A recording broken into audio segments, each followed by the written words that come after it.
Welcome, leaders. Look around you. Whether you are a CEO, an executive, or an aspiring entrepreneur, what's one constant pressure you face every single day? It is the relentless, unyielding pursuit of results, quarterly earnings, shareholder value, market share, KPIs, ROIs.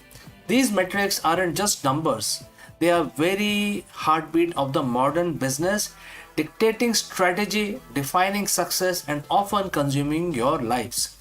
The mantra is clear: focus on the result, deliver the numbers, hit your targets. And we have been taught to believe that this intense or almost obsessive focus is the only path to success. But what if I told you that this deeply ingrained belief, this very foundation of the corporate strategy, might actually be a paradox? What if the path to truly superior outcome begins by ignoring the result themselves? Think about it. This result driven mindset often creates immense pressure. It leads to short term thinking, cutting corners, and a perpetual state of anxiety. We are constantly looking over our shoulder, predicting the future, and reacting to the market fluctuations. It fuels burnout, stifles innovation, and often ironically lead to suboptimal long-term performance. We've all seen it. The CEOs have micromanage every detail, terrified of missing a target. The team that scrambles to meet an arbitrary deadline, sacrificing quality. The leader whose mood is entirely dictated by the latest stock price. This isn't sustainable, and frankly, it is not truly effective leadership. There is a better way, a more profound approach that has been articulated for thousands of years. Today, we are going to unlock a secret, a paradox that comes not from the latest business school textbook but from an ancient text, Bhagavad Gita, specifically chapter 2, verse 47. While it might seem counterintuitive to look at the spiritual scripture for business advice, remember the true wisdom transcends time and context. The Gita is a dialogue about duty, action, and purpose, theme that resonate deeply in any leadership role. This verse offers a revolutionary perspective on action and outcome, a perspective that can transform you how you lead, how you can perform, and how you experience your role as a CEO. Let's break it down.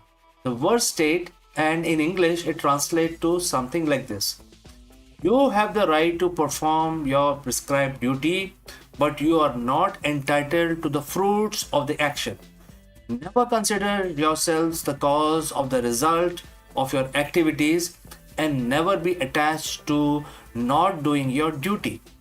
Now, let's that sink in. You are not entitled to the fruits of the action, and never consider yourselves the cause of the result. This isn't about apathy or laziness, quite the opposite. It's a profound call to action without an attachment. This is the core of the CEO's paradox.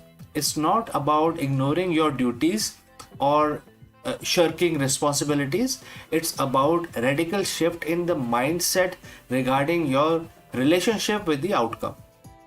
First, focus on the process, not just the price. Instead of being consumed by the what of the result, this philosophy urges you to fully immerse yourself in the how. How are you building a team? How are you crafting the strategy? How are you communicating? When you dedicate your entire being to the quality of your effort, the process itself becomes a reward. Second, you are not the sole cause. This is crucial.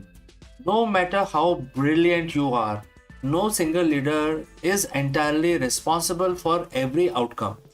There are countless variables, market forces, team dynamics, unforeseen circumstances, even luck. Attributing every success or failure solely to yourself is an ego trap that leads to either inflated pride or crushing self blame. The Gita reminds us that we are player in a larger game.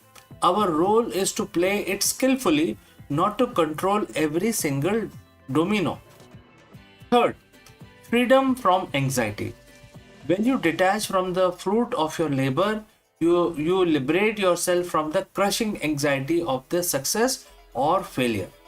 You are free to innovate, to take calculated risk, to pivot without the paralyzing fear of what if. You can execute your duties with a calm, clear mind, which almost always lead to better decisions and superior execution. So, how does a modern CEO apply this ancient wisdom in today's high stake environment? First, define clear duties, release outcome grip, set ambitious goals, absolutely, but once the strategy is in motion, shift your internal focus from prediction of the results to the quality of your input. Focus on empowering your teams, refining processes, and fostering a culture of excellence.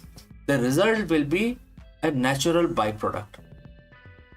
Second, embrace the iterative process. Understanding that you're not the sole cause means you're open to feedback, adjustments, and learning from failures.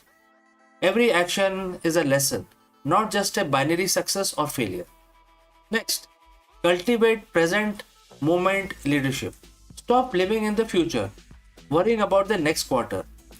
Be fully present in your meeting, fully engaged with your team, fully immersed in the challenge at hand. This presence leads to clarity and impactful decisions. Next, decouple self-worth from the company's performance. Your value as a leader and as a person is not solely defined by the latest quarterly report. This detachment is not indifference, it is the emotional intelligence, allowing you to lead with greater resilience and less emotional volatility. Next, the paradox is powerful. By ignoring the result in the sense of detaching from the emotional high and low and the need to control every outcome, you paradoxically create a condition for better outcomes. You become a leader who is more resilient, who is unfazed by setbacks because your worth isn't tied to them. You are more innovative, free to experiment because fear of failure is diminished. You are more focused because you present and engage in the process, leading to higher quality work. You are more inspiring. Your calm and purposeful approach will naturally inspire your team to perform at their best, creating a healthier, more productive environment. This isn't about being passive, it's about active, conscious, and highly effective leadership. It's about understanding that your true power lies in your effort, your duty, and your unwavering commitment to doing what is right, regardless of what the scoreboard currently says. The Bhagavad Gita, chapter 2, verse 47, isn't just an ancient lesson. It's a blueprint of, especially for the modern executive excellence. It challenges our ingrained notions of success and offers a pathway to sustainable, impactful leadership. So, friends, I invite you embrace the CEO's paradox. Focus on your duties, on your process, on your effort. Release your grip on the outcome and watch as the result, the truly meaningful ones begin to align themselves in ways you never thought possible. Thank you for joining me live. If this video resonated with you, share this video and let me know in the comments how you plan to apply this paradox in your leadership journey. Until next time, lead with purpose, lead with presence, and lead without attachments. See you in the next one.